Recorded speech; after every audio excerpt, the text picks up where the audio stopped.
Hay un lugar que rara vez se menciona cuando se habla de los mayores horrores del siglo XX. No aparece en los libros escolares, no tiene documentales populares y casi ningún político se atreve a nombrarlo. Pero sus muros vieron más crueldad que muchos campos nazis. En ese rincón olvidado de la historia, no se usaban cámaras de gas, se usaban bisturís. No se mataba por odio, sino por curiosidad. Y los gritos no eran acallados por el miedo, eran anotados en cuadernos clínicos. Ese lugar fue conocido como Unidad 731, una base militar secreta del Imperio japonés durante la Segunda Guerra Mundial, que operó entre 1936 y 1945 en la región de Manchuria ocupada, en el noreste de China. Allí, más de 3.000 personas fueron utilizadas como cobayas humanas en experimentos atroces que desafiaban no solo toda ética médica, sino también la lógica misma de lo humano. Hombres, mujeres, niños e incluso recién nacidos fueron infectados deliberadamente con peste bubónica, cólera, sífilis, tuberculosis y antrax. Muchos fueron disecados vivos para estudiar el avance de las enfermedades en sus órganos. Otros eran congelados hasta perder sus extremidades, solo para ver cómo se pudrían. Algunos fueron quemados, enterrados vivos o expuestos a explosivos. Y todo, con el consentimiento y el apoyo de una estructura militar y científica que operaba bajo el pretexto de la investigación médica. Y sin embargo, aunque los responsables de Auschwitz fueron juzgados en Nuremberg, los líderes de la Unidad 731 fueron premiados con inmunidad por Estados Unidos a cambio de los datos de sus experimentos. Mientras los nazis colgaban en la horca, estos doctores se retiraban con honores en Tokio. ¿Por qué casi nadie habla de esto? ¿Quién decidió que esto no merecía memoria ni justicia? Lo que vas a ver a partir de aquí no es ficción, es historia real, y una que intentaron enterrar bajo toneladas de silencio. Lo peor está por comenzar. El punto siguiente revelará cómo nació este infierno y quién fue el arquitecto del dolor. En medio de la nieve de Manchuria, Japón construyó una base médica que en realidad era un campo de tortura científica. Todo comenzó con un nombre técnico, frío, burocrático, Escuadrón de Prevención Epidémica y Purificación del Agua del Ejército de Kwantung. Así fue bautizada oficialmente la Unidad 731. Pero esa etiqueta era solo una fachada. Lo que había detrás no era prevención ni purificación, era crueldad institucionalizada, financiada por el Estado y dirigida por científicos con bata blanca y alma gris. En 1931, Japón había invadido Manchuria, una región al noreste de China rica en recursos. Allí instalaron un gobierno títere llamado Manchukuo y con él una red militar que incluía centros de investigación. Fue en ese contexto donde el general Sidi Shii, un brillante médico militar japonés, propuso crear una unidad secreta de investigación para estudiar enfermedades y desarrollar armas biológicas. La ubicación, las afueras de Harbin, una ciudad envuelta en inviernos brutales y aislamiento estratégico. El terreno perfecto para que el mundo no escuchara los gritos. La construcción de la Unidad 731 abarcó más de 6 kilómetros cuadrados. Incluía laboratorios,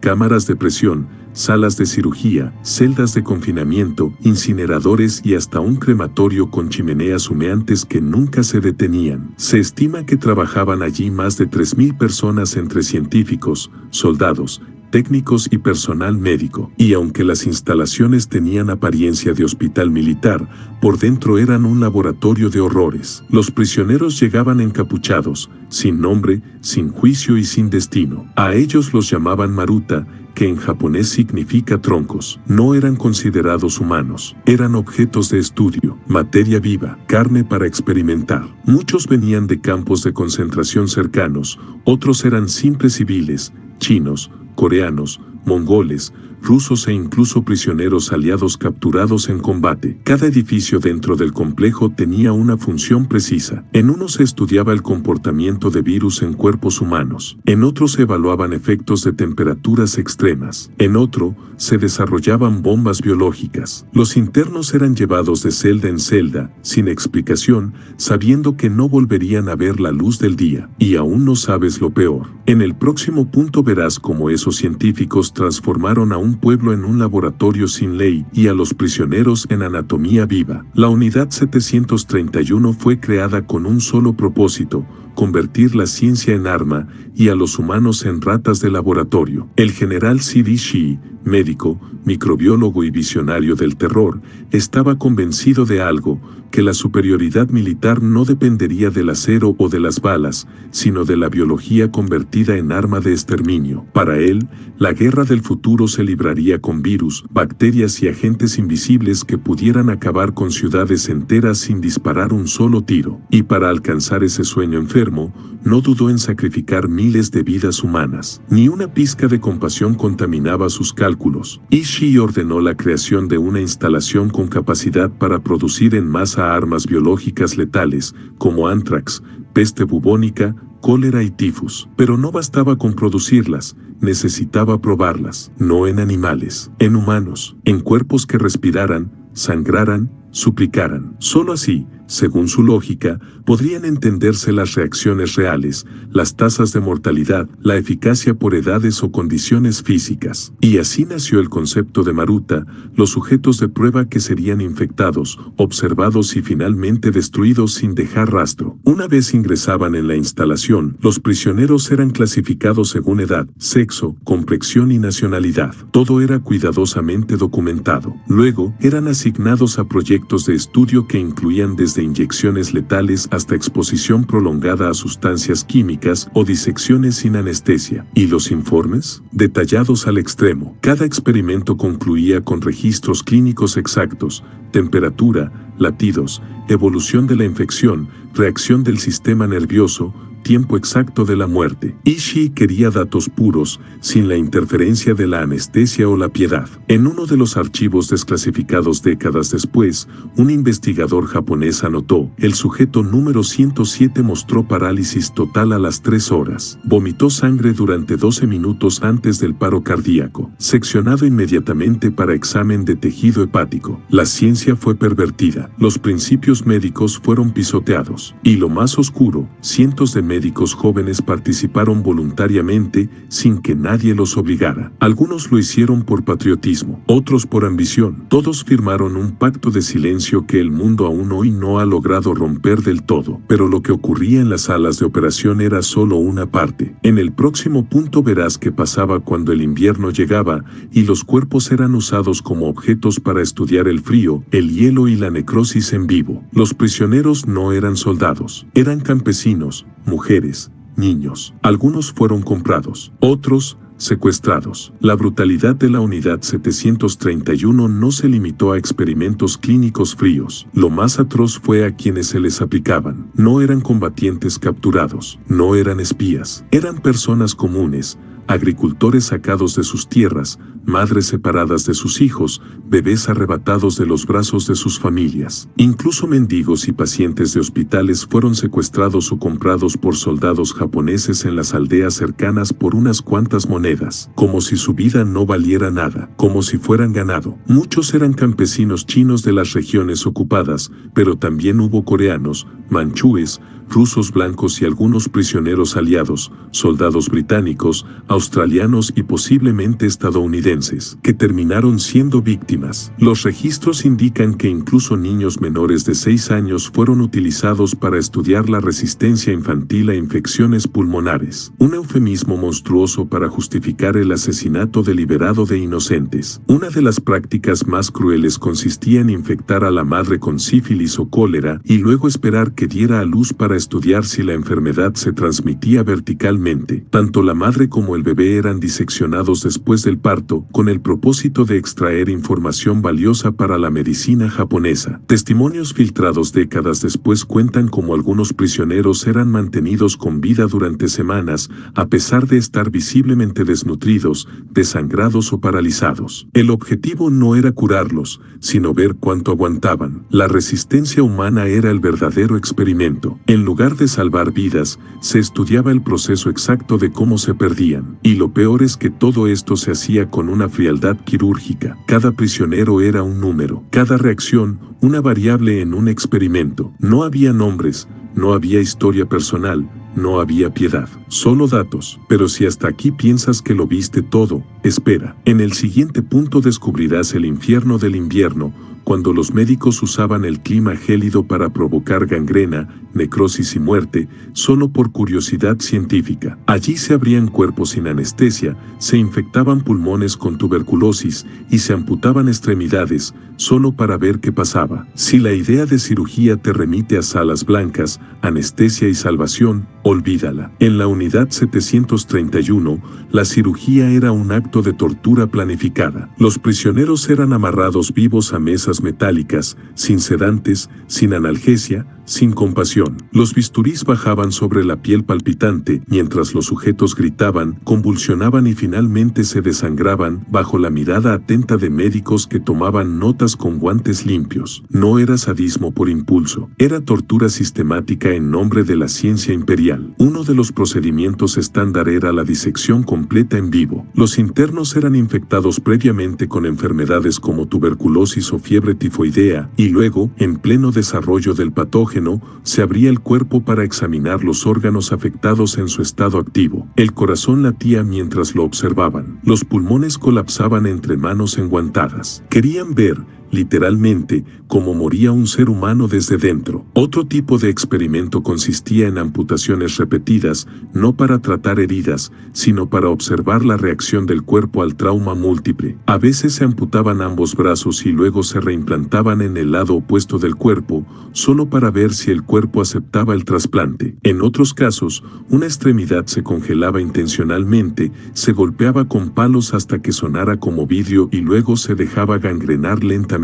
Uno de los médicos que testificó anónimamente décadas más tarde, describió así la escena: la piel se volvía negra, el olor era insoportable. Cortábamos la pierna a la altura del muslo y luego medíamos cuánto tiempo vivía el sujeto con hemorragia controlada. Todo estaba cronometrado. En otras salas se probaban diferentes métodos de exposición al gas mostaza, arsénico y otros químicos, directamente sobre la piel. Algunos sujetos eran encerrados en cámaras herméticas con estos agentes. Otros eran obligados a respirar por mascarillas especiales mientras el gas los quemaba desde dentro. Los resultados eran anotados con precisión obsesiva. Y si te preguntas si alguien se opuso a esto, no. Todo tenía el respaldo del ejército imperial japonés, del alto mando, y hasta de médicos prestigiosos que luego se integraron al sistema de salud nacional. Nadie detenía a Siri Ishii. Al contrario, recibía felicitaciones por sus descubrimientos. Pero hay algo más aterrador. En el siguiente punto verás cómo el frío fue convertido en un arma y cómo los científicos de la unidad 731 convirtieron el invierno en una herramienta letal para desmembrar cuerpos vivos. A veces les congelaban las extremidades para estudiar la gangrena. Otras veces, los hacían correr hasta morir con órganos infectados. El invierno en Manchuria no era solo un fenómeno climático. En la unidad 731, el invierno era parte del equipo médico. El frío extremo, con temperaturas que alcanzaban los menos 30 grados centígrados, se convirtió en una herramienta quirúrgica para provocar dolor, necrosis, amputaciones y muerte. Los médicos japoneses diseñaron experimentos específicamente para estudiar los efectos de la congelación en el cuerpo humano. Querían saber cómo actuaba la gangrena, cuánto resistían los nervios antes de apagarse y cuánto podía soportar un ser humano sin perder la conciencia. Los prisioneros eran llevados al exterior en medio de la madrugada. Se les amarraban los brazos o las piernas, desnudos, expuestos al hielo y al viento. Un soldado lanzaba cubos de agua helada sobre sus extremidades para acelerar el proceso. El objetivo era lograr una congelación completa de los tejidos blandos, lo que tardaba entre 30 y 60 minutos. Luego, con un palo de madera, el médico golpeaba la extremidad. Si sonaba como un bloque de madera hueca, sabían que estaba lista para ser cortada. Las extremidades congeladas eran entonces sumergidas en agua tibia o simplemente seccionadas sin anestesia, no por tratamiento, sino para estudiar la transición del tejido muerto al vivo. Algunos informes describen cómo las amputaciones eran realizadas en múltiples etapas, separadas por días, solo para observar la evolución del proceso infeccioso. Era la gangrena vista como una oportunidad científica. Otros experimentos consistían en forzar a los prisioneros a correr con los pulmones infectados de tuberculosis o peste, mientras eran monitoreados por médicos armados con cronómetros y blocs de notas. La idea era medir cuánto podía aguantar un cuerpo enfermo en actividad forzada. guerra. Muchos colapsaban en minutos. Otros lo hacían después de vomitar sangre o perder el conocimiento. Ninguno recibía ayuda. Era parte del protocolo. También se probaban técnicas para revivir a personas en hipotermia letal, pero no con intención de salvarlas, sino para estudiar los efectos cerebrales del congelamiento reversible. Los sujetos eran sumergidos en agua helada hasta perder la conciencia, luego pasaban a tanques tibios, mientras se anotaban cambios en el pulso, la respiración y los reflejos neuromusculares. Una enfermera que colaboró en esos procedimientos y que confesó décadas más tarde, declaró: al principio no podía dormir, pero los doctores nos decían que eran enemigos del imperio, que era necesario, que así salvaríamos millones. Luego dejé de pensar, pero el verdadero horror llegaba desde el aire. En el próximo punto descubrirás cómo la Unidad 731 convirtió aldeas enteras en laboratorios al aire libre, soltando plagas desde los cielos, como si fueran lluvia de muerte. Uno de los experimentos más crueles, inyectar enfermedades y luego diseccionar en vivo para observar el proceso. En la jerga clínica, se le llamaba observación progresiva in vivo, pero lo que realmente significaba era esto: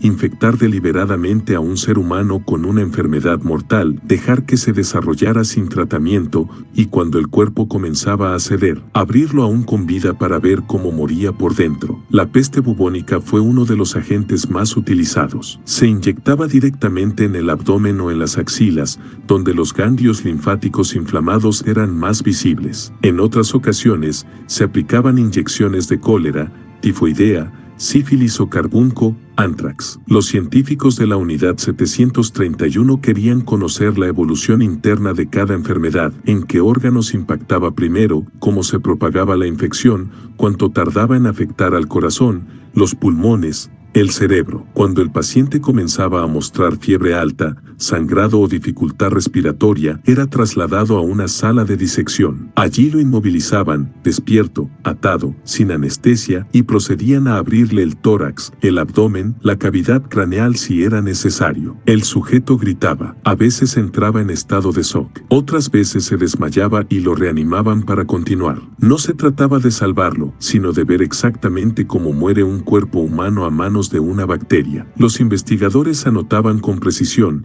inyección de peste bubónica, tiempo hasta fiebre, 12 horas. Disnea severa al día 2. Disección revela hemorragia interna en pulmones, necrosis en ganglios linfáticos. Muerte a los 3 días y 7 horas. Y todo esto ocurría con una regularidad quirúrgica. Se realizaban entre 10 y 20 disecciones diarias. En una semana, podían pasar por la mesa más de 100 prisioneros. Cuando se terminaba con un cuerpo, era llevado al crematorio y su número era borrado de los registros, como si jamás hubiera existido. En una ocasión, se intentó mantener con vida a un prisionero infectado por más de 10 días mientras se lo abría parcialmente cada jornada, extrayendo muestras de órganos en distintas etapas. El sujeto falleció finalmente tras convulsiones violentas. El experimento fue considerado un éxito, y estos datos, lejos de perderse, fueron conservados y negociados como tesoro médico. Tras la guerra, muchos de estos informes fueron entregados a científicos estadounidenses, quienes los consideraron valiosos para fines defensivos. Pero los pasillos de muerte no estaban limitados a laboratorios. En el siguiente punto te revelaré cómo la Unidad 731 usó aldeas enteras como campos de prueba de armas biológicas, soltando la muerte como si fuera un experimento masivo. Más de 3.000 personas pasaron por ese lugar.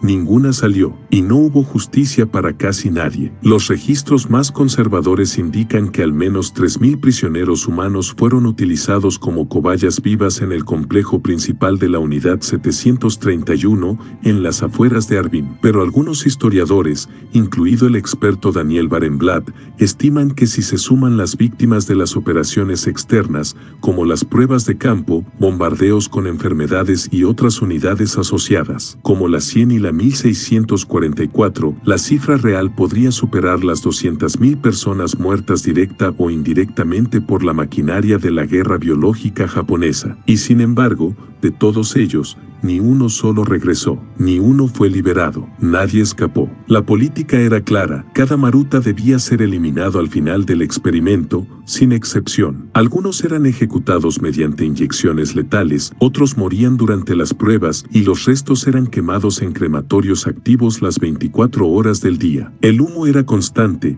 el olor penetrante, pero nadie en el exterior se atrevía a preguntar qué pasaba allí dentro. Y lo más perturbador es esto: cuando Japón se rindió en 1945, ningún oficial de la Unidad 731 fue juzgado en los tribunales de Nuremberg. Mientras los crímenes nazis eran condenados por el mundo, los responsables de la masacre silenciosa en Asia fueron protegidos, escondidos o integrados en el nuevo Japón de posguerra. Los estadounidenses, al mando del general Douglas MacArthur, decidieron que la información recolectada por los científicos japoneses tenía un valor estratégico incalculable, especialmente en plena Guerra Fría contra la Unión Soviética. Así que ofrecieron inmunidad total a cambio de todos los documentos, resultados y protocolos de experimentación humana. Sí, le compraron al diablo su cuaderno de notas. El jefe absoluto del proyecto, el general médico C.D. Shii, ni siquiera fue llamado a declarar. Se retiró a su casa en Tokio,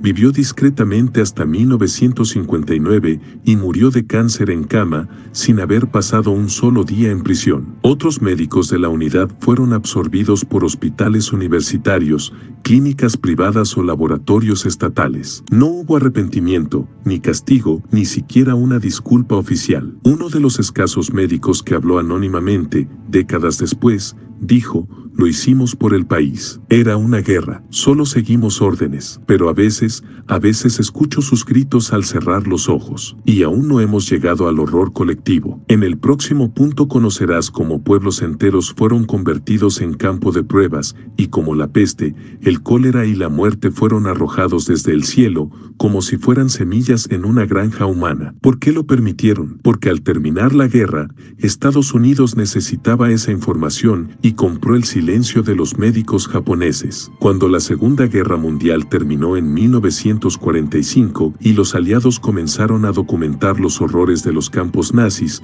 muchos esperaban que el mismo juicio se aplicara en Asia. Sin embargo, lo que ocurrió con la Unidad 731 fue una operación de encubrimiento a gran escala, liderada por los Estados Unidos. El general Douglas MacArthur, comandante supremo de las fuerzas aliadas en el Pacífico, tomó una decisión estratégica. En lugar de llevar a los médicos de la Unidad 731 a juicio por crímenes de guerra, les ofreció inmunidad total a cambio de todos sus descubrimientos científicos. ¿La razón? Los experimentos japoneses, por inhumanos que fueran, habían generado datos valiosos sobre enfermedades infecciosas, resistencia humana y técnicas de guerra biológica que ninguna nación del mundo había podido obtener de forma ética. Ni siquiera los nazis llegaron tan lejos con tanta sistematicidad. Los informes detallaban la evolución de la peste bubónica, del anthrax, del cólera y del tifus en cuerpos humanos vivos. Anotaban el comportamiento de la gangrena, el fallo multiorgánico, la septicemia progresiva. Y todo, en miles de sujetos, con variantes por edad, sexo, complexión, clima y alimentación. Era, a ojos de la inteligencia militar estadounidense, un tesoro científico prohibido. Un mapa al conocimiento médico, dibujado con sangre humana. Por eso, en 1947, en Tokio, oficiales de inteligencia de Estados Unidos se reunieron en secreto con los líderes de la Unidad 731. Allí, en mesas sin micrófonos ni periodistas, se firmó el pacto: ustedes nos dan los documentos, nosotros no los juzgamos. Ni cárcel, ni condena pública, ni Nuremberg asiático. C.D. Shii entregó miles de páginas de resultados, gráficos, notas clínicas, muestras y protocolos. A cambio, desapareció de la vida pública. Se cree que vivió bajo nombres falsos e incluso colaboró con el desarrollo inicial de laboratorios anticomunistas en el sur de Japón. Pero la pregunta incómoda quedó flotando en el aire: ¿puede el conocimiento justificar el horror? ¿Es aceptable dejar libres a torturadores porque lo que descubrieron sirve para futuras guerras? Y más aún, ¿cuántos avances médicos actuales descansan, sin saberlo, sobre experimentos que mataron lentamente solamente a miles de inocentes? En el siguiente punto, verás por qué esto no terminó en 1945. Porque cuando creías que la unidad 731 era solo un laboratorio, descubrirás cómo se convirtió en un arma activa y cómo ciudades enteras fueron rociadas con peste, antrax y cólera, como si fueran campos de exterminio al aire libre. El jefe de la unidad, Zero Ishii, nunca fue juzgado. Se retiró en paz, con honores, y Estados Unidos le garantizó inmunidad. En cualquier otra parte del mundo, un hombre como Zero Ishii habría sido recordado como un monstruo. Habría enfrentado un tribunal internacional, una condena ejemplar, y su nombre sería sinónimo de barbarie. Pero no fue así. A pesar de haber dirigido la más oscura red de experimentación humana del siglo XX en Asia, Ishii nunca pasó un solo día en una celda. De hecho, murió en 1959, libre, en su cama, con todos sus privilegios intactos. Graduado con honores en medicina, Ishii era un científico ambicioso, nacionalista extremo y carismático manipulador. Fue él quien convenció al ejército imperial japonés de que la investigación biológica debía convertirse en una prioridad estratégica y que para lograr avances rápidos era necesario prescindir de toda ética. Bajo su liderazgo, la unidad 731 se transformó en un infierno operativo. Allí no se curaban enfermedades, se fabricaban. Pero cuando la guerra terminó y la verdad comenzó a emerger, Ishii supo moverse con astucia. En lugar de esconderse, propuso a las fuerzas de ocupación estadounidenses un trato que no podían rechazar: entregar todos los datos científicos obtenidos a través de sus experimentos a cambio de inmunidad para él y su equipo. Los informes que Ishii entregó eran detalladísimos: efectos del anthrax por vía inhalada y cutánea, resistencia inmunológica a diversas cepas de peste bubónica,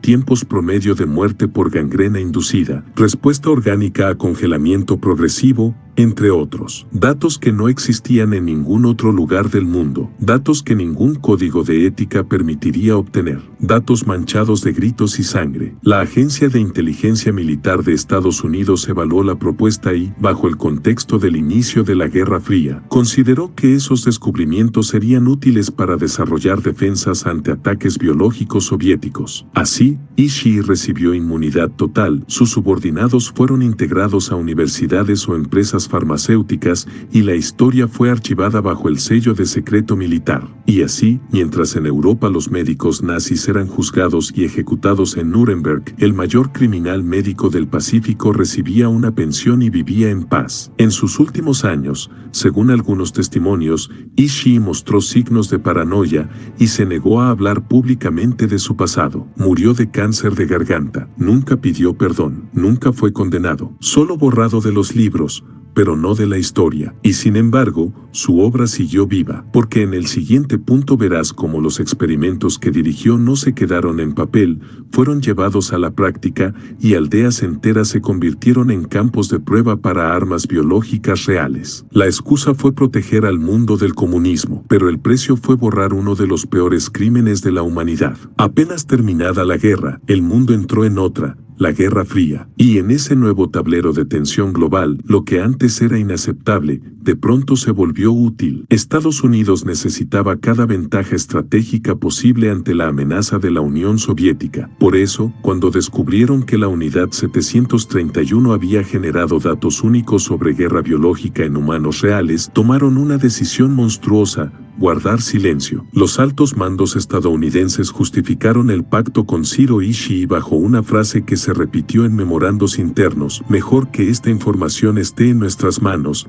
que en las del enemigo. Así, lo que había sido uno de los crímenes más atroces cometidos por un ejército moderno fue enterrado bajo montañas de secretos clasificados. Japón pudo reescribir su historia de posguerra sin mencionar la unidad 731. Los médicos implicados fueron reciclados en hospitales y universidades. Y el imperio del sol naciente, que había soltado peste desde aviones y disecado cuerpos vivos, fue rehabilitado como aliado clave del bloque occidental. Lo más perturbador es que este encubrimiento fue deliberado. En 1948, el general Charles Willoughby, jefe de inteligencia del comando de MacArthur en Japón, escribió en un informe que la información obtenida de los experimentos de Ishii tiene un valor incalculable para el desarrollo de nuestra nuestras propias defensas. Y por tanto, recomendó proteger a los informantes a toda costa. Incluso en los archivos desclasificados puede leerse cómo funcionarios estadounidenses discutían si debían destruir las pruebas para evitar posibles escándalos. En uno de los documentos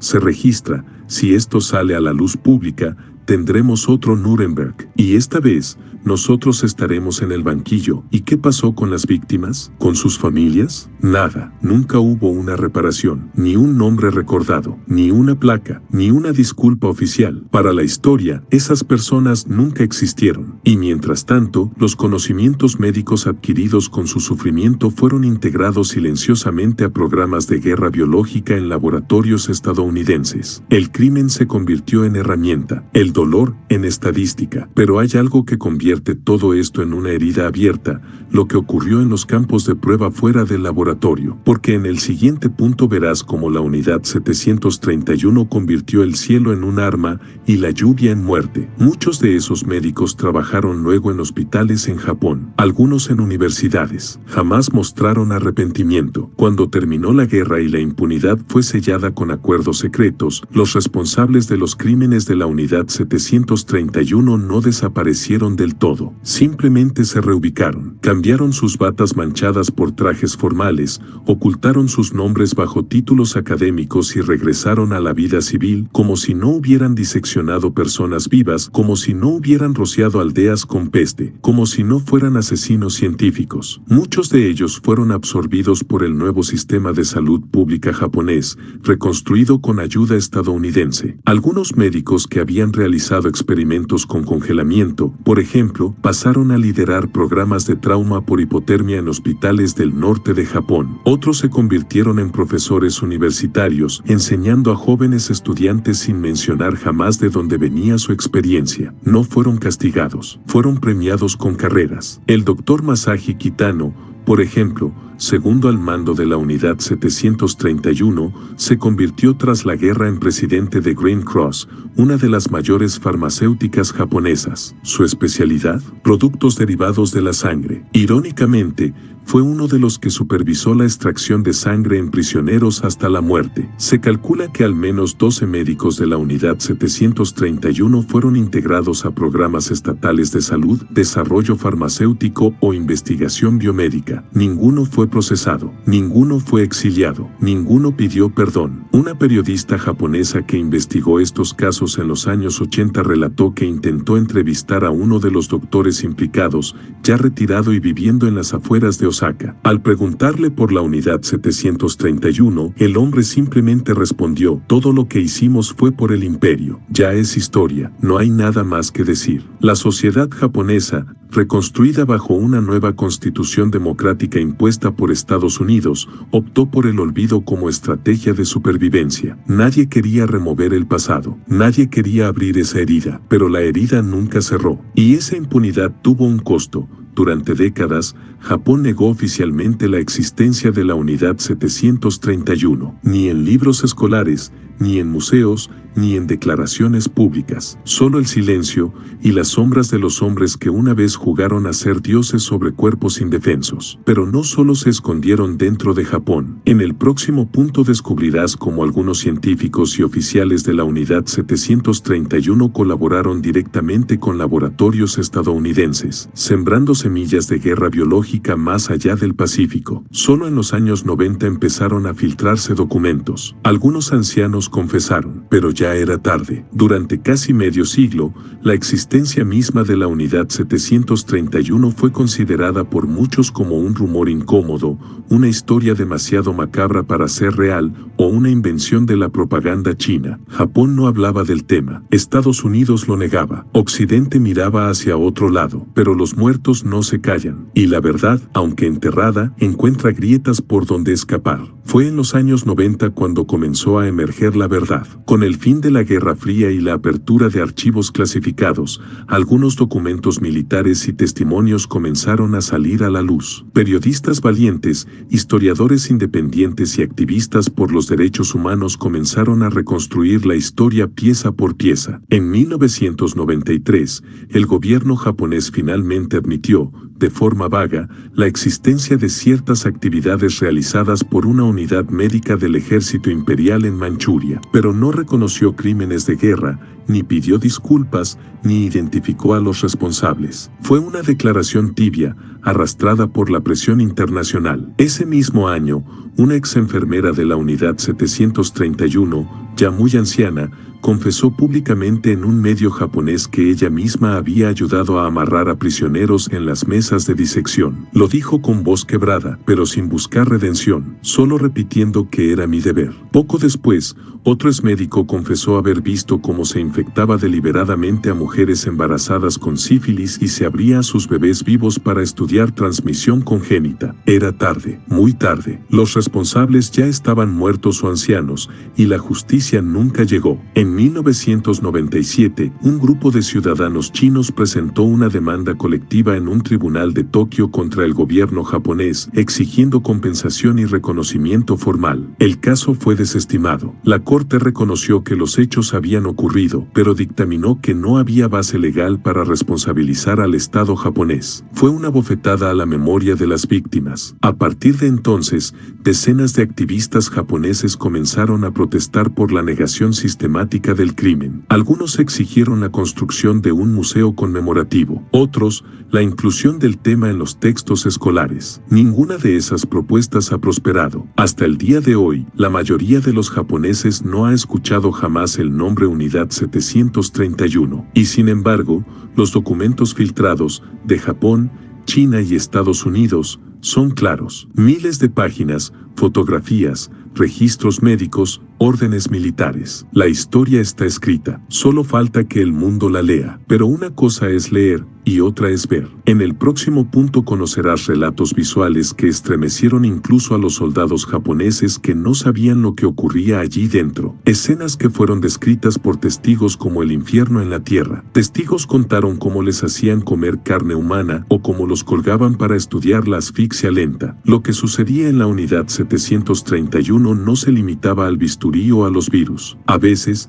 la crueldad alcanzaba niveles tan extremos que ni siquiera tenía justificación científica. Según testimonios recopilados por investigadores chinos, soviéticos y japoneses disidentes, en los últimos años del funcionamiento del complejo, algunos experimentos se alejaron del pretexto médico y se convirtieron en ejercicios sádicos de poder absoluto. Uno de los relatos más impactantes proviene de un soldado japonés que, en sus memorias, describió haber visto a prisioneros obligados a comer carne humana de otros internos recientemente fallecidos. La carne era presentada como alimento en raciones normales. El objetivo, según se cree, era observar la respuesta psicológica, la resistencia intestinal y los efectos de la descomposición de carne infectada con bacterias. Pero para los soldados presentes, acostumbrados ya a la brutalidad, esa escena los marcó de por vida. Nos dijeron que eran traidores y que lo merecían, pero lo que vi me quitó el alma. Una mujer con los ojos en blanco tragando trozos de carne que sabía que venían de su compañero de celda, eso no tiene nombre. Otro experimento documentado fue el estudio de la asfixia progresiva por suspensión. No se trataba de ahorcamiento clásico. Los prisioneros eran colgados de los brazos durante horas,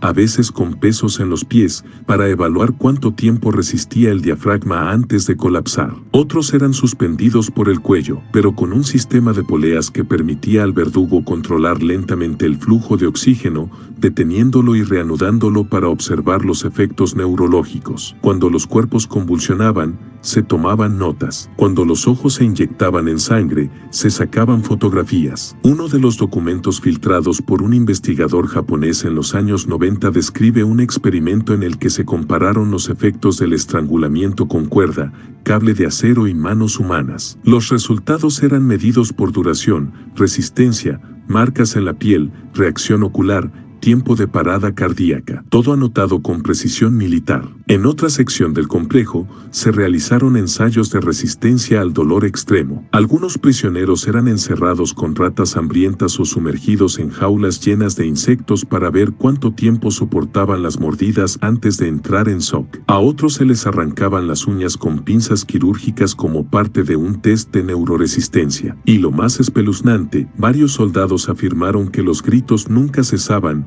ni de día ni de noche. Las paredes eran gruesas, pero no lo suficiente. Algunos escribieron en sus diarios: no podíamos dormir, y no por miedo, sino por los alaridos, como si alguien muriera cada hora, como si el edificio respirara sufrimiento. Y sin embargo, a pesar de todo esto, aún quedaba un horror mayor: el momento en que la Unidad 731 decidió llevar sus experimentos más allá de sus muros y usar pueblos reales como laboratorios humanos. Eso es lo que descubrirás en el próximo punto. Y aquí viene el giro. Algunos experimentos de la Unidad 731 inspiraron luego armas biológicas modernas. Hasta este punto, parecía que la pesadilla estaba contenida tras los muros de la Unidad 731. Pero el verdadero infierno comenzó cuando decidieron que los laboratorios ya no eran suficientes. Para tener resultados reales, necesitaban probar sus armas biológicas en condiciones de combate, no en tubos de ensayo, sino en pueblos reales, con personas reales. Así comenzó la etapa más monstruosa del proyecto, el campo de pruebas viviente. La lógica era escalofriantemente simple: si la peste bubónica, el cólera o el antrax se desarrollaban bien en cuerpos individuales, había que ver qué pasaba cuando se liberaban sobre una comunidad entera. Para eso, los científicos crearon bombas de cerámica, con compartimentos llenos de pulgas infectadas, granos contaminados o esporas de enfermedades, diseñadas para estallar sobre pueblos rurales en China. Era el primer intento sistemático en la historia moderna de convertir bacterias en bombas aéreas. Una de las operaciones más documentadas ocurrió en la ciudad de Ningbo, en 1940. Aviones del ejército imperial lanzaron bombas llenas de pulgas portadoras de peste negra sobre la zona. En pocos días, comenzaron a reportarse casos de fiebre altísima, bubones y muerte rápida. El brote se extendió velozmente. Los registros chinos hablan de más de 400 muertos en solo una semana, la mayoría sin acceso a ningún tratamiento. En otros pueblos cercanos, la mortandad fue tan brutal que los cuerpos eran apilados y quemados al aire libre para evitar el contagio. Los médicos de la Unidad 731 observaban desde lejos. Sus informes eran escalofriantemente técnicos: cantidad de infectados por metro cuadrado, velocidad de transmisión, tasa de mortalidad, eficacia según el clima, distancia del punto cero. En los márgenes de los informes, algunos agregaban comentarios como: condiciones ideales de propagación, excelente rendimiento del vector portador. Y esto no ocurrió una vez, ocurrió decenas de veces. Se probaron variantes del tifus, del carbunco, de la disentería y hasta del botulismo. Se contaminaron fuentes de agua, se dejaron ropas infectadas en los caminos y se liberaron animales portadores en mercados, todo con el objetivo de probar el impacto de una guerra bacteriológica a gran escala. La tecnología que nació de esas pruebas,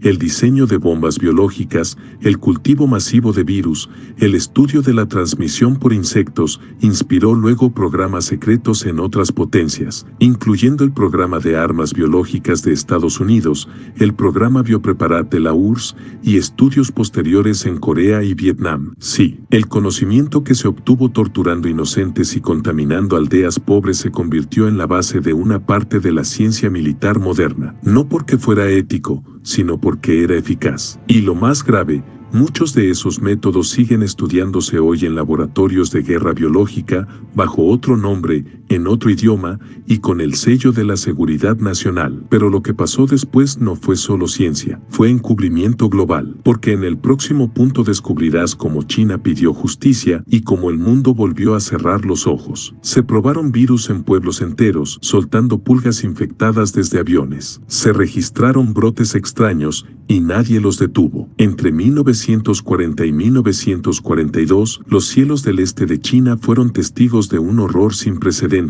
Aviones de la Fuerza Aérea Imperial Japonesa lanzaban bombas de cerámica, no con explosivos, sino con millones de pulgas infectadas con peste bubónica. Estas misiones eran planeadas por la Unidad 731 como parte de sus pruebas de campo. El objetivo era evaluar cómo funcionaban las enfermedades en condiciones reales, aldeas humildes, sin acceso a medicina, con comunidades densas, donde la propagación sería rápida, letal y perfecta para medir resultados. Uno de los episodios más documentados ocurrió en la provincia de Zhejiang, donde se arrojaron insectos infectados sobre 3 pueblos. Días después, comenzaron los síntomas: fiebre fulminante, bubones inflamados, sangre en la orina, vómitos incontrolables. Decenas de personas murieron en menos de 48 horas. Las autoridades locales, sin entender qué ocurría, intentaron contener la plaga quemando casas, pero los brotes se esparcieron. En pocas semanas, la cifra de muertos superaba los 1.700. Los soldados japoneses, apostados a distancia,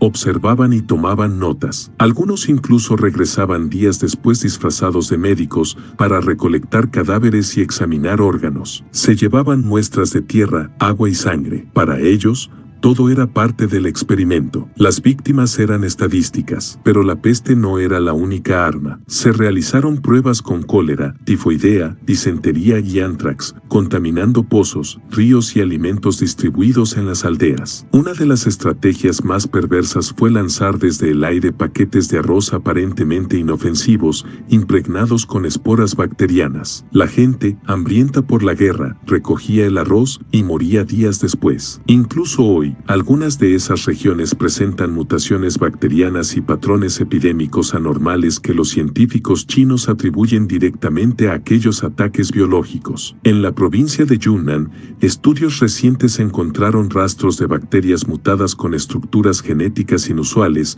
muy similares a las desarrolladas por la Unidad 731. La pregunta incómoda es: ¿esas armas siguen activas en el ecosistema? ¿Dejaron un legado invisible en el aire y la tierra? Y a pesar de todos estos indicios, nadie fue detenido, nadie fue juzgado, nadie fue obligado a responder. Cuando los ciudadanos chinos comenzaron a exigir justicia, el mundo miró hacia otro lado. La razón: la Guerra Fría ya había comenzado, y Japón se había convertido en el nuevo aliado de Occidente en Asia. Pero no fue China quien guardó silencio. En el próximo punto, verás cómo intentó denunciar los crímenes ante la ONU y cómo el poder político global decidió enterrar la verdad otra vez, esta vez, bajo el sello de la diplomacia. ¿Sabías que China pidió a la ONU investigar estos hechos? Pero la presión política global silenció el caso. En los años 80 y 90, con el ascenso de China como potencia regional y el fin de la Guerra Fría, el gobierno chino decidió romper el silencio impuesto por décadas y llevar el caso de la Unidad 731 a la comunidad internacional. Los testimonios eran numerosos, los documentos devastadores. Las víctimas, aún con vida o representadas por sus descendientes, exigían algo tan básico como reconocimiento y justicia. En 1997, China presentó ante Naciones Unidas un informe oficial solicitando una investigación internacional sobre los crímenes cometidos por Japón a través de la Unidad 731 y exigiendo que se clasificaran como crímenes de guerra imprescriptibles. El documento incluía fotos de las instalaciones, testimonios de víctimas, cartas de soldados desertores y pruebas bacteriológicas tomadas en los pueblos afectados por ataques biológicos. El expediente era sólido, imposible de ignorar. Pero entonces ocurrió lo impensable, o lo predecible: la presión política de los aliados de Japón, incluido Estados Unidos, sepultó la iniciativa. Se alegó que revivir el tema podría reabrir heridas históricas y afectar la estabilidad diplomática en Asia. Algunos diplomáticos incluso sugirieron que el tema debía resolverse a nivel bilateral, es decir, entre Japón y China, sin involucrar a los organismos internacionales. Lo que en esencia se estaba diciendo era esto: la verdad puede esperar, la economía y la geopolítica no. Al poco tiempo, la solicitud fue desestimada en la práctica. No se formó ninguna comisión, no se sancionó a nadie, y el informe fue archivado. China, frustrada, comenzó a construir museos y memoriales por su cuenta, como el Museo de las Víctimas de la Unidad 731 en Harbin, una de las pocas instalaciones en el mundo que documenta abiertamente los horrores de ese capítulo oculto. Pero en los pasillos de la ONU, el tema quedó congelado. El Consejo de Seguridad jamás lo discutió formalmente, y cada intento posterior de reabrir el debate ha sido bloqueado o ignorado. La razón de Estado volvió a prevalecer sobre la razón humana, y lo más doloroso es que el mismo patrón se repite en cada rincón del planeta donde el poder decide qué crímenes recordar y cuáles olvidar. Pero Japón, el país desde donde todo esto se originó, aún guarda un silencio mucho más frío. En el siguiente punto descubrirás cómo, Hasta hoy, la unidad 731 sigue siendo una palabra prohibida, borrada de los libros, las aulas y la conciencia colectiva. Japón ha pedido perdón por muchas cosas, pero nunca por la unidad 731. Ni una placa, ni un museo, solo silencio. A lo largo de las décadas, el gobierno japonés ha emitido disculpas formales por múltiples episodios oscuros de su pasado imperial: la masacre de Nankín, la ocupación de Corea, el uso de esclavas sexuales conocidas como mujeres de consuelo, e incluso por el maltrato a prisioneros de guerra. Pero hay un tema que nunca ha sido incluido en sus declaraciones oficiales, ni mencionado por un primer ministro en funciones: la existencia y los crímenes de la unidad 731. No hay placas conmemorativas, no hay monumentos financiados por el Estado, no hay un solo museo nacional que reconozca, enseñe o exponga lo ocurrido en Harbin, Manchuria. En los libros escolares de Japón, si aparece algo, es una nota marginal, ambigua, que habla de investigaciones militares médicas durante la guerra, y en muchas ocasiones, ni eso. En 2002, un grupo de ciudadanos japoneses solicitó formalmente al Ministerio de Educación que se incluyera el caso de la unidad 731 en el currículo oficial. La petición fue rechazada. La razón: el contenido puede ser demasiado gráfico para estudiantes y podría generar controversia innecesaria. Pero esa controversia no era innecesaria, era la verdad. En entrevistas realizadas a estudiantes japoneses universitarios, más del 80% confesó no haber escuchado jamás sobre la unidad 731, y cuando se les mostraron documentos, fotos o testimonios, muchos no podían creer que hubiese sido obra de sus compatriotas. ¿Y por qué no lo enseñan en la escuela?, preguntó una joven de Tokio. Tal vez porque los que lo hicieron aún tienen poder. Y no está equivocada. Varios descendientes directos de altos mandos de la unidad 731 ocuparon cargos en el gobierno japonés de posguerra. Algunos se convirtieron en empresarios influyentes, otros en diplomáticos. Mencionar el pasado de sus padres era, y sigue siendo, tabú. El Estado japonés ha reconocido ciertos daños colaterales durante la ocupación de China, pero nunca ha aceptado responsabilidad específica por el uso de armas biológicas ni por experimentos en humanos. Incluso ha obstaculizado demandas judiciales interpuestas por víctimas en tribunales internacionales, alegando prescripción o falta de jurisdicción. Este silencio oficial ha dejado a las víctimas chinas y a los ciudadanos japoneses que buscan justicia en el abandono. La historia fue enterrada no por falta de pruebas, sino por falta de voluntad. Pero no todos han callado. En el próximo punto verás cómo un pequeño grupo de japoneses, académicos, activistas y soldados, decidió romper el pacto del olvido y enfrentarse al poder para contar lo que nadie más se atrevía. Algunos ciudadanos japoneses han protestado por eso. Han sido censurados, marginados y acusados de traidores. No todo Japón guarda silencio. A lo largo de los años,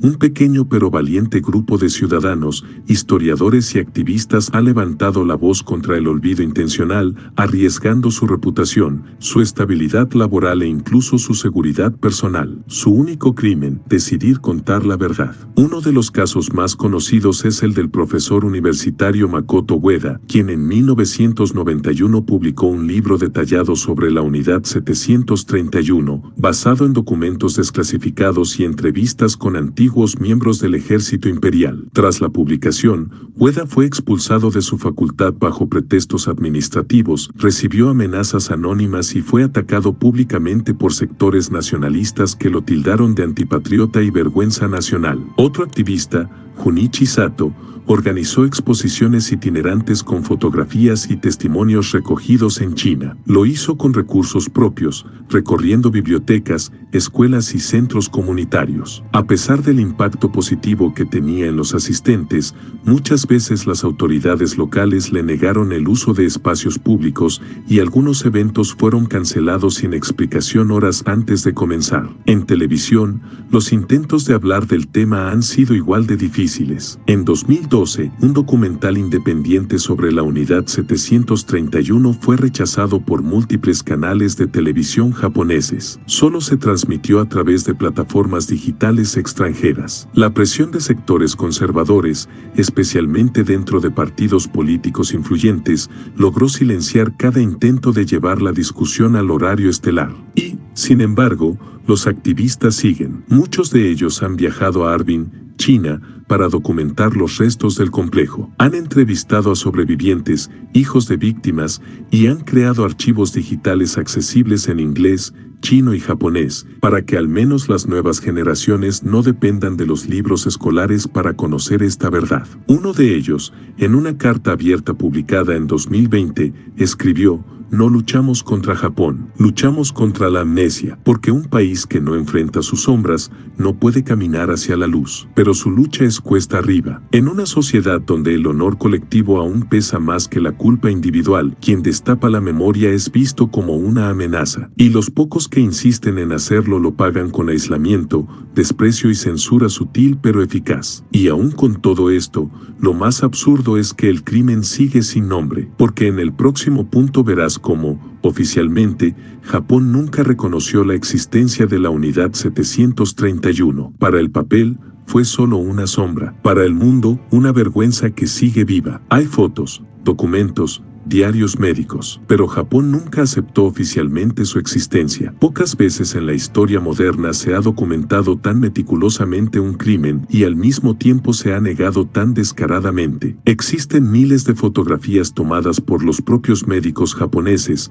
mostrando los experimentos paso a paso, planos arquitectónicos del complejo, con celdas, quirófanos, crematorios y salas de observación, registros clínicos firmados, fichas de prisioneros con síntomas, reacciones y tiempos de muerte. Incluso se conservan diarios personales de médicos y soldados que relatan los procedimientos con fría objetividad. Y, sin embargo, hasta el día de hoy, el gobierno japonés nunca ha reconocido oficialmente que la Unidad 731 existió como lo que fue, una fábrica de muerte. Cuando se habla del Holocausto, nadie lo niega sin ser socialmente rechazado. Cuando se recuerda Hiroshima, el mundo entero conmemora.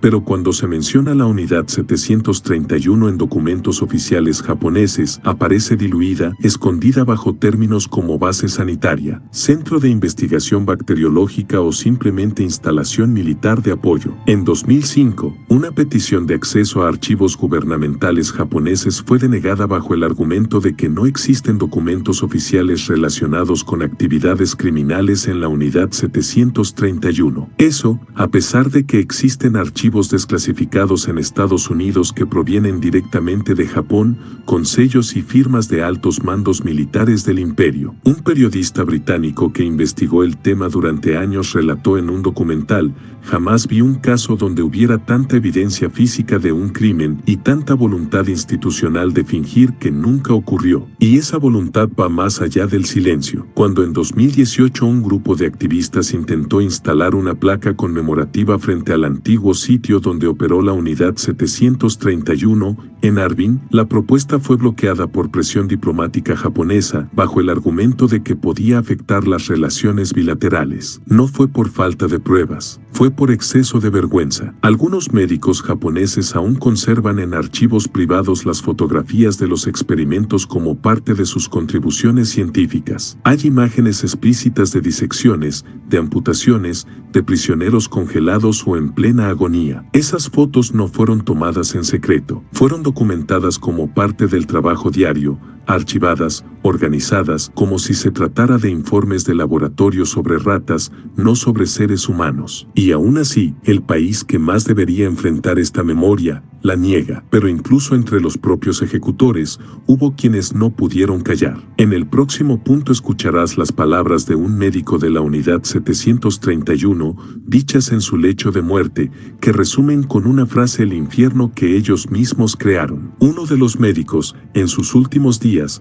confesó: "Sabíamos que eran humanos, pero el deber era mayor que la compasión". Durante décadas, los médicos y oficiales de la Unidad 731 se aferraron a un pacto de silencio. Ninguno hablaba, ninguno se arrepentía. Pero el tiempo tiene una forma cruel de desnudar el alma, y algunos, en sus últimos momentos, ya sin poder aferrarse a la negación, dejaron salir verdades que durante años se tragaron a la fuerza. Uno de esos testimonios estremecedores vino de un médico cirujano de alta alto rango en la unidad, quien a los 87 años, enfermo y aislado en un hospital de Kioto, accedió a hablar con un periodista japonés independiente. No reveló su nombre completo, solo pidió que sus palabras se registraran. Contó que participó en más de 300 disecciones humanas, la mayoría en sujetos vivos, que al principio lo hacía con miedo, pero luego el hábito se impuso, que era parte del trabajo, que los médicos eran formados no solo en técnicas quirúrgicas, sino en cómo deshumanizar al paciente, llamándolos marutas, hablando de ellos como si fueran materia orgánica, no personas. Nos decían, no son humanos, son enemigos. Si sienten lástima, fracasarán. Pero lo que más impactó fue su última frase, dicha con voz temblorosa: sabíamos que eran humanos. Desde el primer grito, lo sabíamos, pero el deber era mayor que la compasión. Esa confesión lo resume todo. El sistema no fue solo militar, fue moralmente estructurado para anular la empatía. Era una maquinaria en la que cada pieza debía funcionar sin sentir, y quienes sintieran eran reemplazados. Otros testimonios, recogidos en grabaciones privadas y hoy conservados en archivos universitarios, relatan escenas que hielan la sangre. Uno de ellos dijo: había días que diseccionábamos a 6 personas seguidas.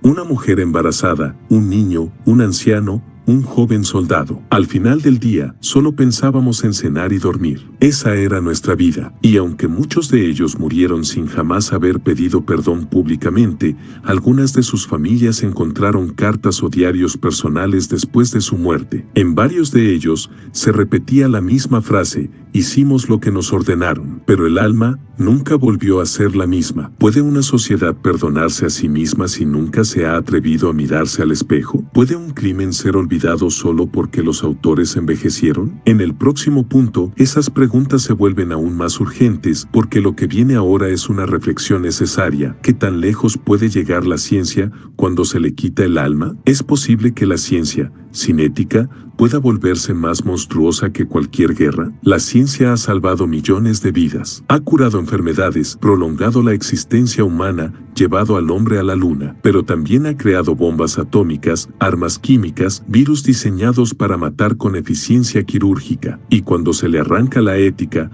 la compasión, el límite humano, lo que queda puede ser más peligroso que cualquier ideología. La Unidad 731 fue el ejemplo perfecto de eso.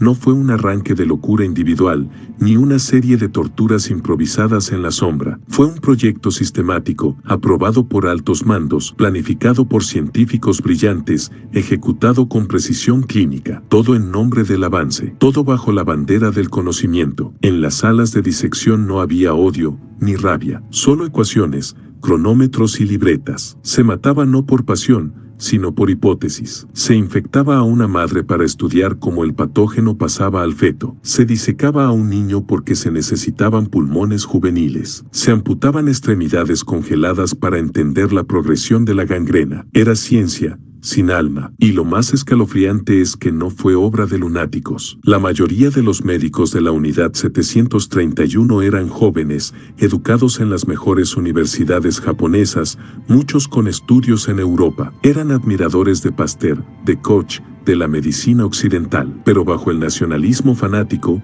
bajo la cultura del sacrificio imperial, bajo la lógica perversa de la guerra total, convirtieron su inteligencia en arma de exterminio. En 1946, en una carta enviada por un oficial estadounidense tras examinar los documentos de la unidad, se decía: la información es excepcional, pero leerla me dejó con náuseas, no por lo que hicieron, sino por cuán bien lo hicieron, porque eso es lo que hace verdaderamente monstruoso a este crimen, su frialdad, su método, su propósito racional. No fue un estallido de violencia, fue una lección de hasta dónde puede llegar el ser humano cuando se convence de que el fin justifica todos los medios. Y esa lección no terminó en 1945. A lo largo del siglo XX, y aún hoy, existen programas de investigación secreta en nombre de la seguridad nacional. ¿Qué harías tú si supieras que una cura contra el cáncer se descubrió torturando a niños en un búnker sin ventanas? ¿Aceptarías los resultados? ¿Usarías el conocimiento o lo rechazarías por su origen? La ciencia es una herramienta, pero como toda herramienta,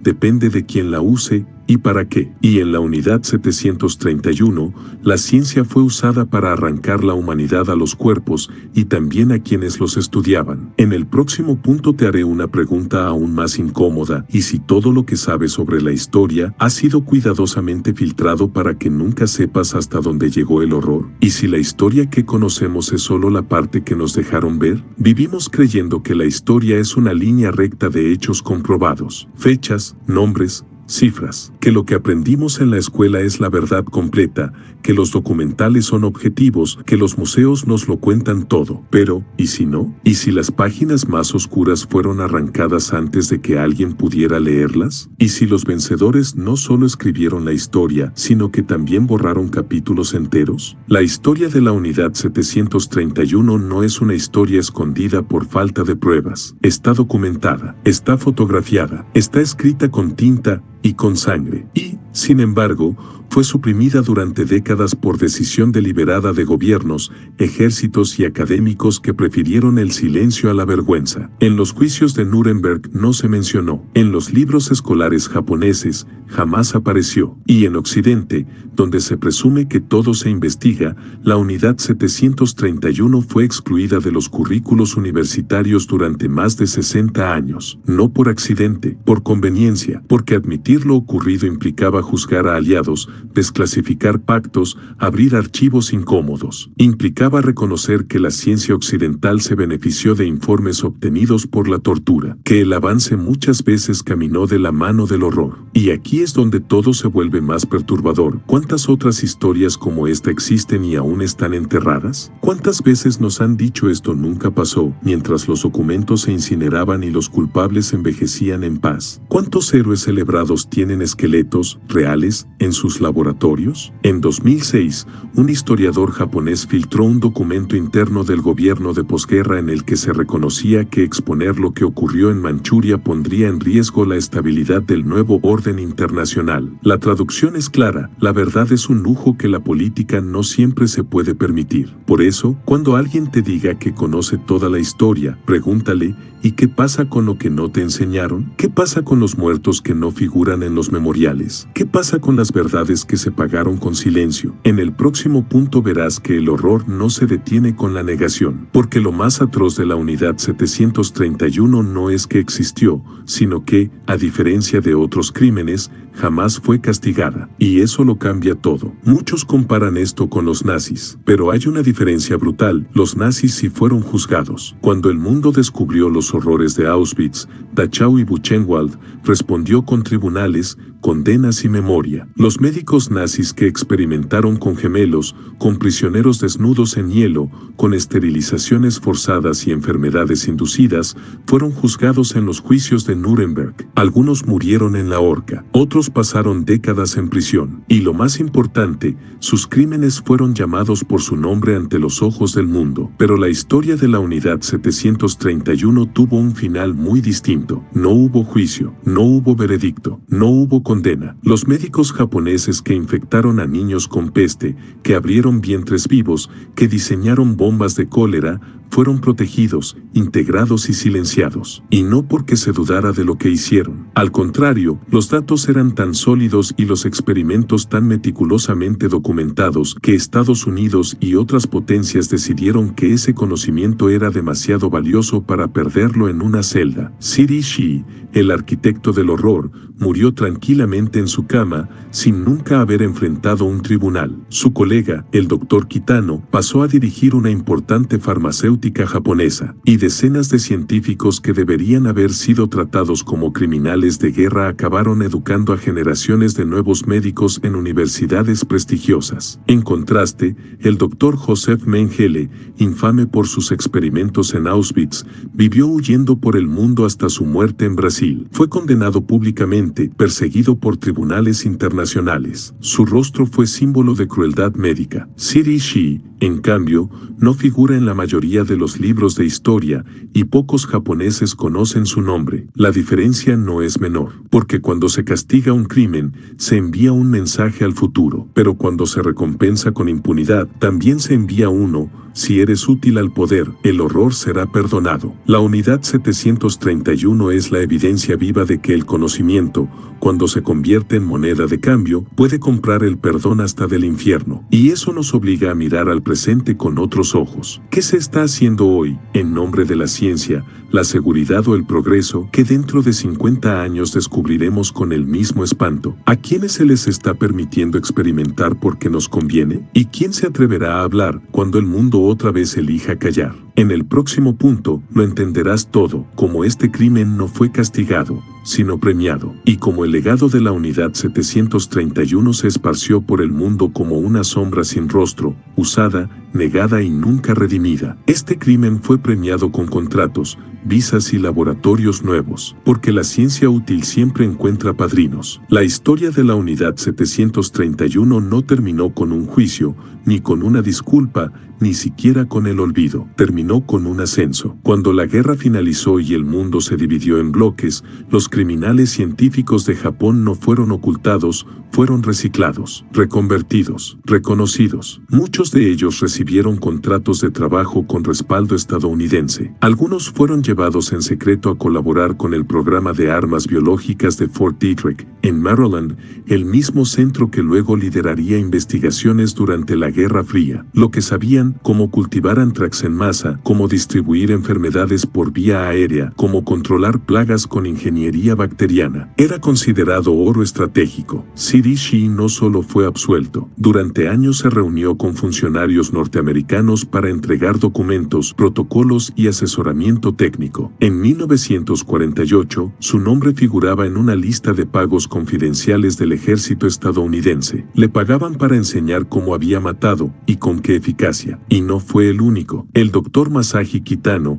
quien había supervisado decenas de disecciones humanas, fue nombrado presidente de Green Cross, una farmacéutica que durante años tuvo contratos con el Estado japonés para suministrar sangre y vacunas. Varios otros médicos fueron integrados a hospitales universitarios y recibieron visas para participar en congresos científicos internacionales sin que nadie los interrogara por su pasado. La justificación era siempre la misma: lo que hicieron fue inhumano, pero sus descubrimientos podrían salvar millones de vidas. Una frase que, en apariencia, suena lógica, pero que esconde un dilema moral insoportable. ¿Hasta dónde estamos dispuestos a tolerar el horror si produce resultados útiles? Los datos de la unidad 731 no fueron destruidos, fueron archivados, estudiados, reproducidos. Se convirtieron en manuales técnicos, fuentes para investigaciones, insumos para el desarrollo de laboratorios clandestinos. El conocimiento, aunque obtenido a costa de miles de vidas,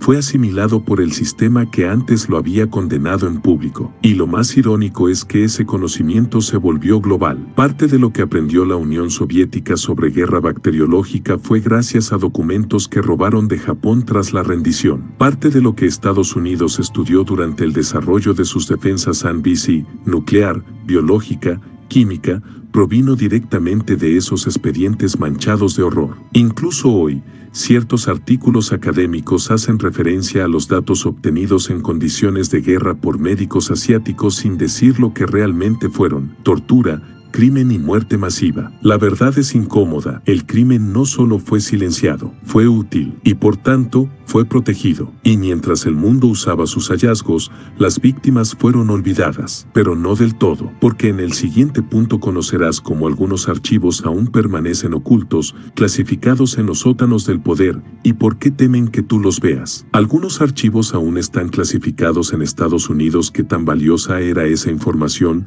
para enterrar a miles? Más de 7 décadas después del final de la Segunda Guerra Mundial, documentos clave sobre la unidad 731 siguen sin ver la luz pública. Estados Unidos, el país que garantizó la inmunidad de los criminales de guerra japoneses a cambio de sus contribuciones científicas, todavía guarda bajo clasificación decenas de cajas con información sensible. Archivos que contienen nombres, fechas, resultados experimentales, acuerdos secretos y, posiblemente, evidencia directa de la cooperación entre médicos torturadores y agencias del gobierno norteamericano. ¿Y por qué siguen ocultos? Porque revelar ese material no solo confirmaría con precisión el alcance de los crímenes cometidos por la Unidad 731, sino también el nivel exacto de complicidad estadounidense en su encubrimiento. No se trata solo de historia, se trata de responsabilidad política, ética y legal. En 1999, bajo presión de grupos académicos y sobrevivientes chinos,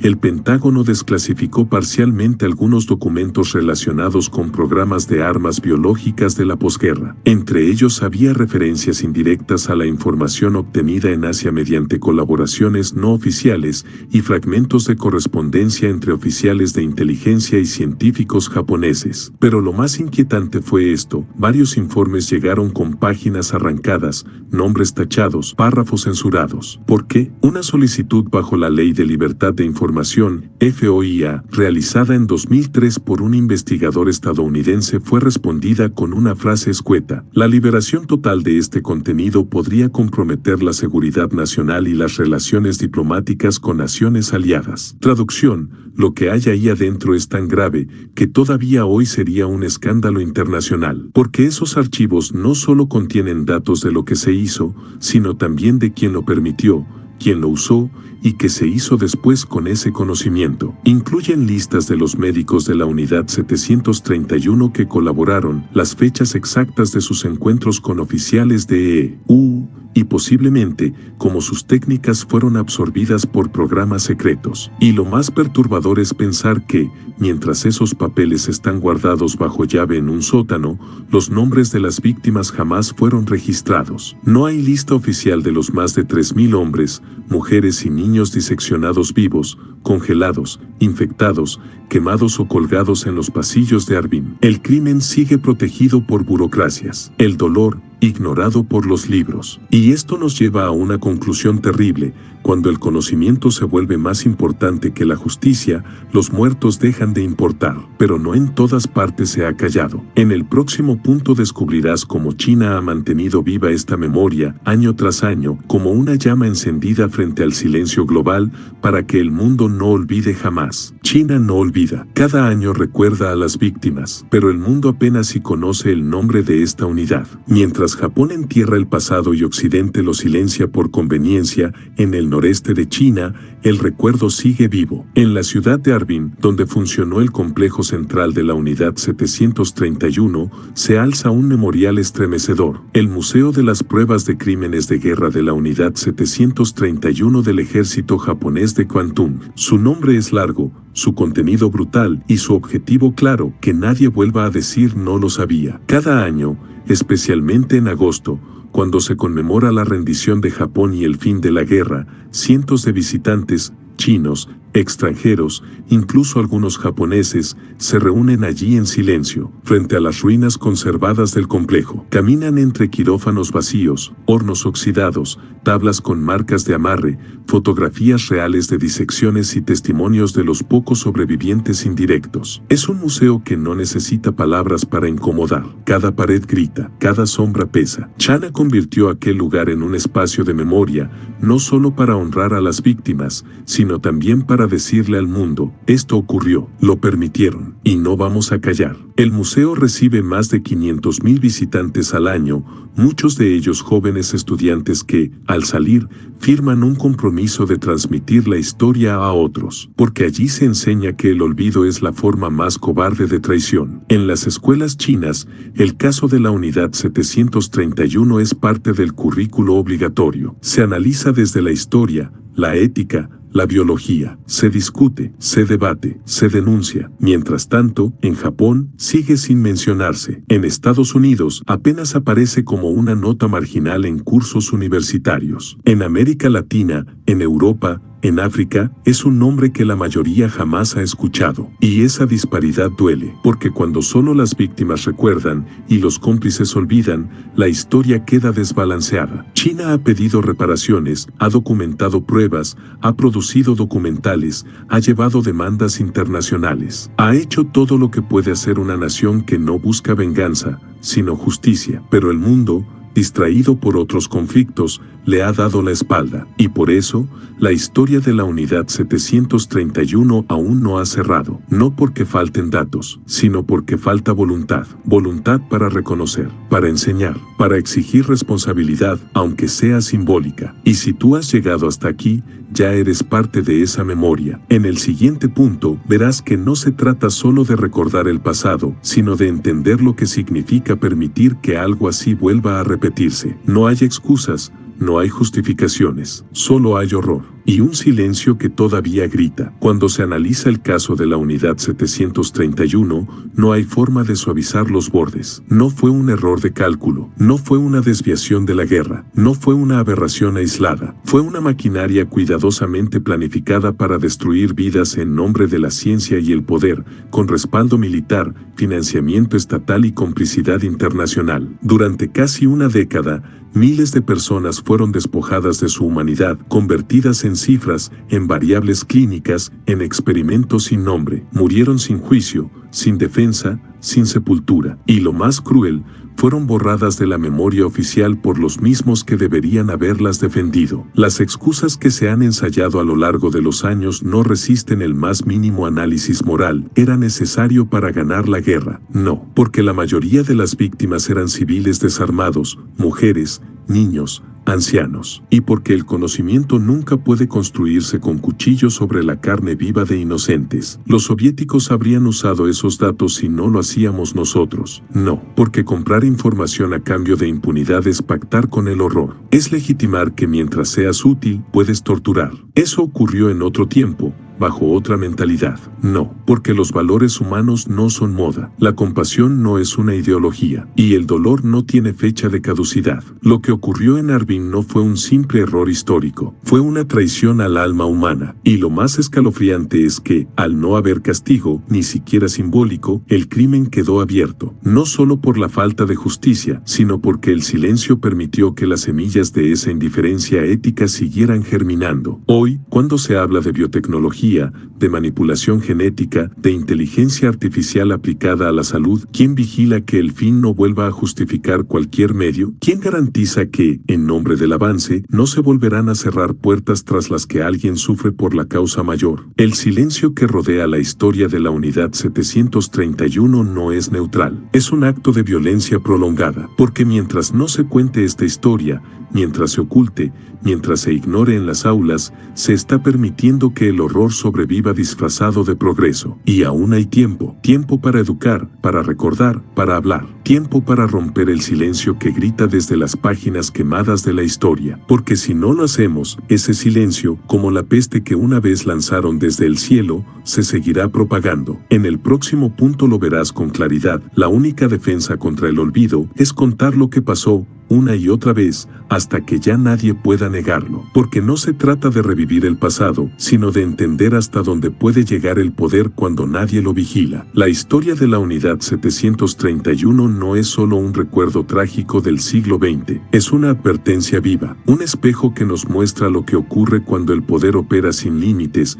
cuando la ciencia se convierte en sierva del nacionalismo ciego y cuando las vidas humanas dejan de tener valor en el cálculo de los grandes intereses. Lo que ocurrió en Arvin no empezó con bisturís, ni con laboratorios. Empezó con una idea, que algunos seres humanos valen menos que otros, que por el bien de la patria, del progreso, de la seguridad, se puede encadenar a un hombre, infectarlo deliberadamente, abrirlo sin anestesia y después borrar su nombre. Esa idea no murió en 1945. La vimos más tarde en los experimentos secretos en Estados Unidos con afroamericanos en Tuskegee, a quienes se les negó tratamiento contra la sífilis para observar cómo avanzaba la enfermedad. La vimos en los ensayos clínicos no consentidos en países pobres, donde las farmacéuticas probaron vacunas y tratamientos sin informar los riesgos reales. Y la seguimos viendo hoy, cada vez que el Estado, la industria o la ciencia cruzan líneas éticas bajo el manto del secreto, de la utilidad o del bien mayor. La historia de la Unidad 731 no solo expone el horror de un régimen imperialista y brutal, expone algo más incómodo que las instituciones más respetables,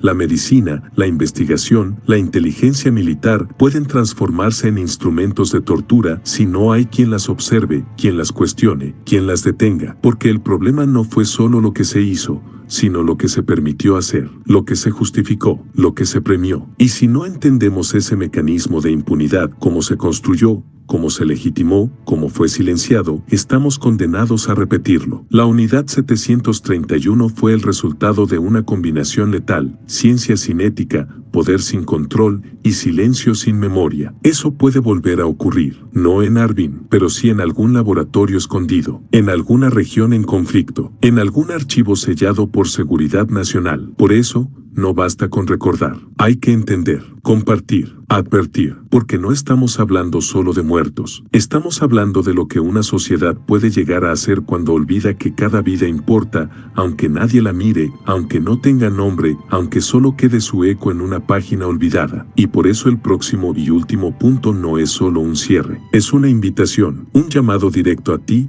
que has llegado hasta aquí, y ahora tú decides, ¿debemos seguir callando o es momento de contar lo que quisieron borrar para siempre? Has escuchado cada palabra, has visto, aunque sea en tu mente, el rostro de quienes nunca debieron morir así. Has sentido como una historia oculta, brutal y silenciada por el poder, ha vuelto a la superficie. Y ahora, esa historia te pertenece, porque quien conoce la verdad, aunque sea una verdad incómoda, tiene el poder de romper el ciclo del silencio. El mundo permitió que la Unidad 731 desapareciera de los titulares, de los libros, de los juicios, porque el horror no convenía a quienes tenían el control, porque fue más fácil proteger los intereses, los secretos, los nombres, que proteger a los muertos. Y sin embargo, aquí estás tú, leyendo lo que muchos prefirieron no escribir, recordando lo que otros se esforzaron en olvidar. Ahora, la pregunta no es histórica, es personal. ¿Qué harás tú con esta verdad? ¿Pasarás la página? ¿La guardarás como una curiosidad? ¿O harás lo que quienes murieron allí jamás pudieron hacer?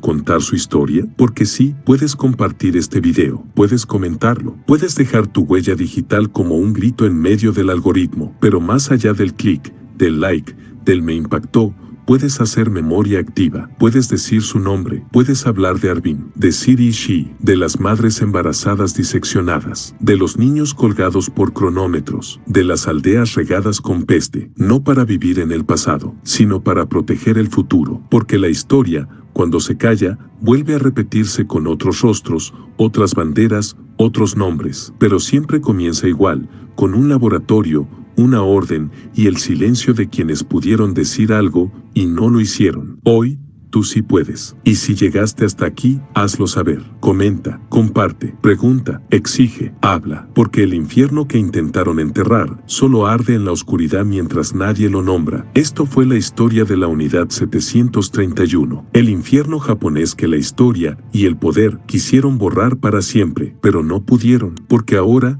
tú la conoces. Y mientras haya quien la cuente, nadie podrá volver a esconderla.